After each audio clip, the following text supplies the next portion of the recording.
مع السلامة في أماني شيخنا الله ربي ارحم ربي روحنا يا ربنا. الرحمن الرحيم. الحمد لله الذي ألف بين قلوبنا فأصبحنا بنعمته إخوانا، والذي أنزل السكينة في قلوب المؤمنين ليزدادوا إيمانا مع إيمانهم، ولله جنود السماوات والأرض وكان الله عليما حكيما. اللهم صل على سيدنا ومولانا وشفيعنا وأسوتنا وحبيبنا وقرة أعيننا محمد صلى الله عليه وسلم وعلى آله وصحبه إلى يوم القيام. ربنا آتنا من لدنك رحمة وهيئ لنا من أمرنا رشدا. Hadratul Muhtaramin, Ashabul Fadilah, para ulama, para habaib yang saya muliakan. Wa ala ra'sihim Habib Rizik Syihab, Habib Ali, Ustaz Khattat, dan para musyarikin semuanya yang saya muliakan. Pertama, saya sampaikan penghargaan kepada usaha FPI ini. Pertama, untuk mengokohkan akidah yang selama ini suka dikaburkan orang, yakni Al-Asy'ariyah. Selanjutnya, meningkat kepada Quran, bukan hanya isinya, tapi thariqah tafsirnya yang mulai dibelokkan dengan berbagai macam teori yang sebetulnya bukan tafsir. Hermeneutika itu adalah filsafat. Jadi dia berangkat dari pikiran orang ke Quran, bukan dari Qurannya ke pikiran orang. Dan itu sekarang dipakai di mana-mana. Bahkan Al-Mukarram Profesor Dr. Quraisy Shihab itu minta pensiun dini dari YAIN. Karena itu. Karena skripsi itu tidak boleh ditulis Arabnya, karena penguji yang dari barat tidak bisa baca. Jadi harus terjemahnya saja. Berarti ada pendangkalan di situ. Nah, jadi kalau ini kita mulai bahas dengan ilmiah, itu sangat bagus. Yang kedua, saya tertarik dengan temanya sudah waktunya Islam memimpin dunia. Dari dulu sudah waktunya. Cuma bagaimana kita menciptakan waktu itu. Oleh karenanya, karena masalah akidah syariah sudah dibicarakan, maka saya akan memberikan gambaran kira-kira bagaimana tatbikus syariah itu di dalam kondisi yang sekarang sudah ada. Jadi yang dari saya ini bukan mengaji ilmiah, tapi mengaji waqi'iyah. Kenyataan yang sekarang ada di dunia itu bagaimana? Begini, pada saat amandemen Undang-Undang Dasar 45 menjadi amandemen tahun 2002, tetapi tetap dinamakan Undang-Undang Dasar 1945. Di dalam perubahan itu, semua simpul-simpul yang ketat itu dibocorkan semua. Misalnya di bidang ekonomi. Nah, di bidang ekonomi yang asalnya ekonomi itu dibagi rata. Tapi ini lalu disentral dengan kapitalisme. Maka kita makin lama akan makin miskin. Jadi di Indonesia itu bukan hanya ada kemiskinan, tapi proses pemiskinan melalui bocornya simpul di Undang-Undang Dasar. Nah, ini nanti dibuatlah undang-undang, maka aset-aset itu menjadi dijuali semua. Maka yang untung adalah pemilik modal, baik modal dalam negeri maupun modal luar negeri. Ini yang ekonomi. Kita terasa kan pekerjaan sulit begini, tapi kita tidak tahu kenapa ini begini. Kadang-kadang ada pemuda penampilan meyakinkan, tapi rokok tetap eceran. HP-nya 3, pulsanya tidak ada. Jadi gaya-gaya kok, kenapa? Pekerjaan tidak ada, itu outsourcing banyak sekali, pengangguran luar biasa, dan ekonomi ini menyentral. Sehingga dikuasai oleh ekonomi kuat Indonesia plus ekonomi kuat asing, maka seluruh mal-mal menguasai seluruh itu. Yang kedua, politik. Politik ini diliberalkan begitu rupa sehingga pemimpin ini tidak sambung lagi dengan rakyat. Artinya apa? Moral politik udah rusak. Jadi al-amanah was-sidq di sini sudah bongkar di dalam proses politik. Sehingga kalau sampai milih itu tidak bisa nitip apa-apa kepada yang dipilih. Yang dipilih pun juga tidak pernah ingat siapa yang milih. Dia berada di parlemen, dia juga tidak mewakili siapa-siapa kecuali dirinya sendiri. Maka banyak undang-undang yang dijual, harganya segini. Nah, kenapa saya ngomong ini? Karena ini tempat, aturan perundangan yang progresif itu adalah tempat untuk berlindungnya umat ini semua. Nah, kalau undang-undang sini jebol setiap hari, kita ini kan seperti menahan banjir tapi dihilir. Sementara hulunya terus ngirim banjir. Nah, sekarang di bidang pendidikan. Nah, pendidikan itu pendidikan ada tapi akhlak tidak ada. Belum lagi bicara akhlak Islam, akhlak Pancasila aja enggak. Yang ketuhanan yang Maha Esa ganti keuangan yang Maha Kuasa. Terus kemanusiaan menjadi kekejaman, persatuan menjadi disintegrasi, kerakyatan menjadi elitisme, partai politik semuanya menjadi dinasti. Mana mungkin ada keadilan sosial? Belum lagi kalau kita bicara syariat. Nah, ini semuanya harus dilihat oleh kita. Nah, sekarang di tengah-tengah kerusakan ini, maka masuklah unsur-unsur yang tadi saya sebutkan dari barat. Pertama, orang-orang barat yang ingin menguasai ekonomi Indonesia itu juga punya agen-agennya di sini. Orang-orang barat yang ingin menguasai politik Indonesia juga ada agennya. Orang-orang yang ingin menguasai cara berpikir orang itu juga ada agennya di sini.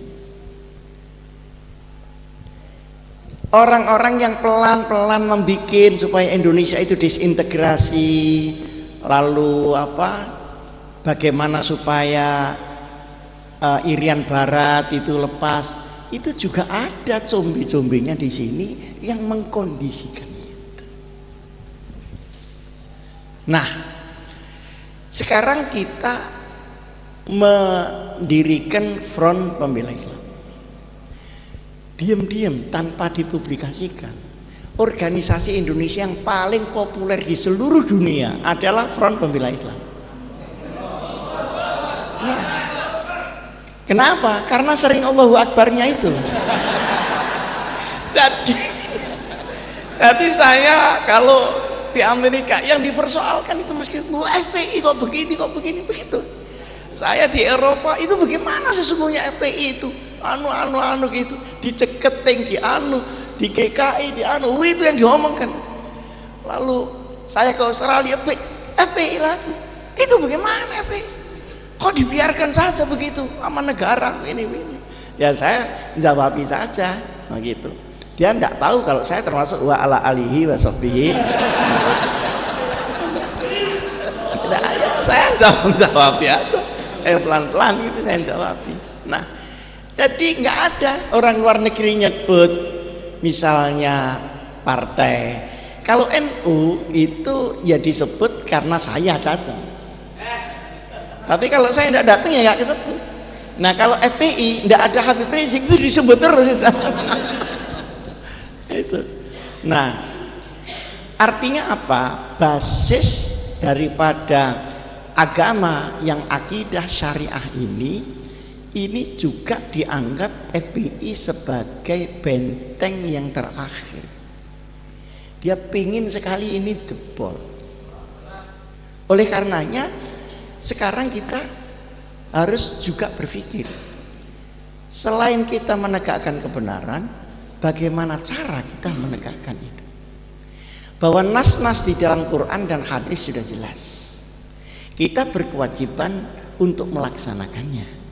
Dan ketika itu untuk diri kita sendiri, tidak problem, tinggal kekuatan kita melaksanakan seberapa.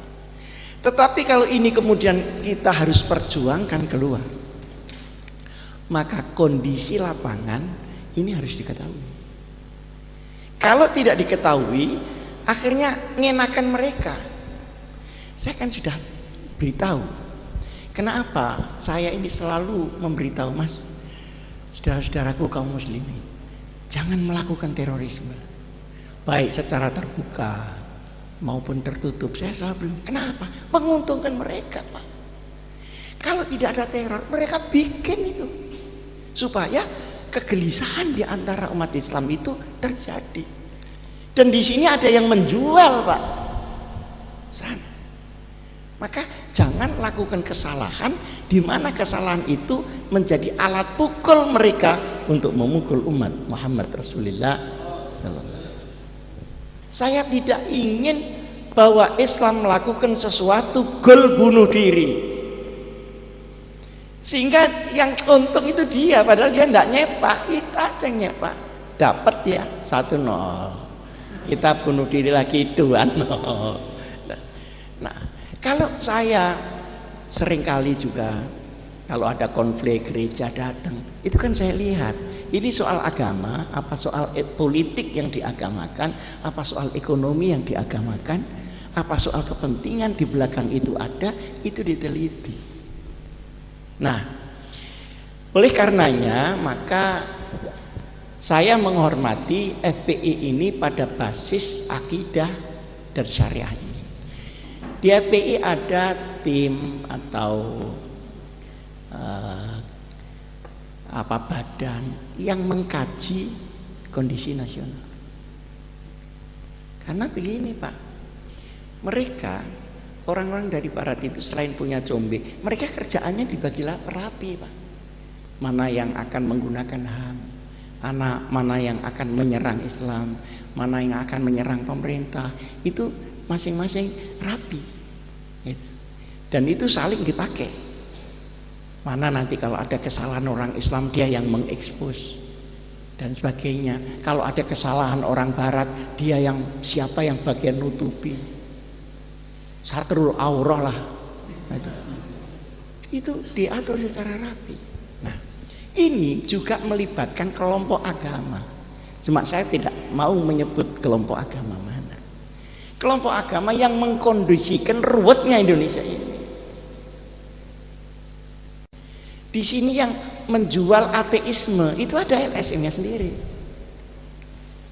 Yang mengangkat supaya neokomunisme Indonesia itu tampil kembali, itu ada LSM-nya sendiri. Dia bergerak secara rapi.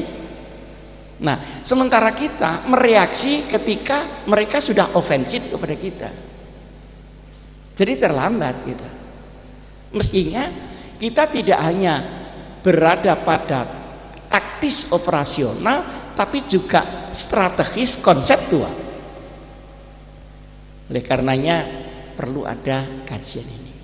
Yang kedua, umat Islam yang sekian banyak sekarang ini korat-karit, Pak. Yang tadi saya sebutkan, Mestinya kan partai itu mikirkan supaya konun di Indonesia itu mutabaqatun bisyariatil islamiyah. Tapi yang terjadi kan tidak. Nah, kita hanya peka pada masalah-masalah yang langsung syara, tapi tidak peka terhadap masalah muamalah yang membuat rusaknya umat secara tidak langsung. Baik masalah ekonomi, keadilan dan sebagainya. Menurut saya, FPI perlu mendatangi partai-partai itu, diberitahu, kamu jadi partai maunya apa? Ini mau ada undang-undang begini. Jadi selain ada kajian strategis, itu bisa menjadi pressure dari teman-teman kita supaya teguh di dalam menjalankan syariat pada bidangnya masing-masing. Sekarang ini Pak, ada 21 undang-undang yang menjual Indonesia itu hasil. Undang-undang tambang tanah air, undang-undang tentang penyewaan lahan, perkebunan, terus kemudian migas. Loh, itu memang tidak langsung bicara akidah dan syariah, tapi bicara muamalah, bagaimana masalah kemakmuran dan keadilan kaum muslimin yang mayoritas di Indonesia pasti akan dimelaratkan dengan undang-undang ini, sekalipun tidak mubasyarah. Saya kira FPI perlulah, kalau ada apa-apa, karena kajiannya tadi ada, oh ini DPR mau begini, kenapa fraksi-fraksi tidak didatangi? Sampai itu partai Islam, ya betul Islam, ini mau ada begini, kira-kira pendapat sampean bagaimana? Jadi kita menjadi mulzir, kita menjadi inzar. Fadzakir fa inna dzikra tanfa'ul mu'minin. Kalau itu jadi undang-undang negara, berarti partai Islam pasti terlibat lah tanda tangan. Kalau tidak jadi undang-undang itu.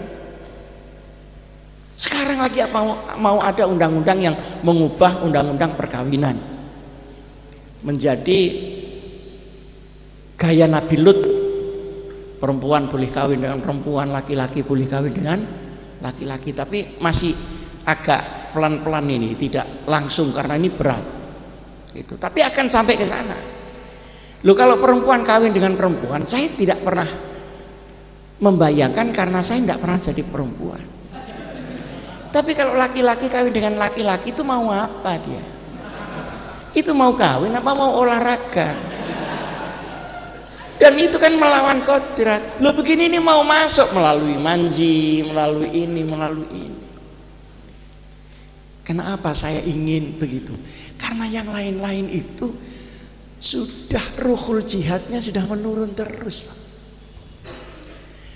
Ada apa-apa itu diem saja, alasannya istiqomah.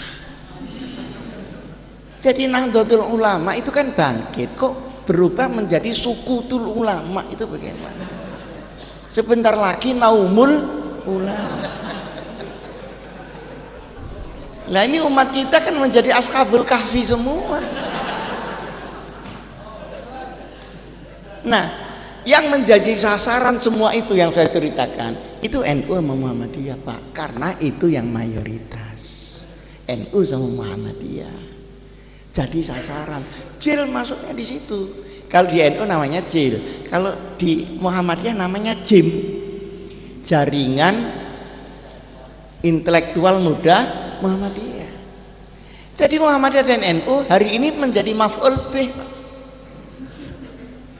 Nah, FPI yang mengingatkan itu tidak benar begitu itu.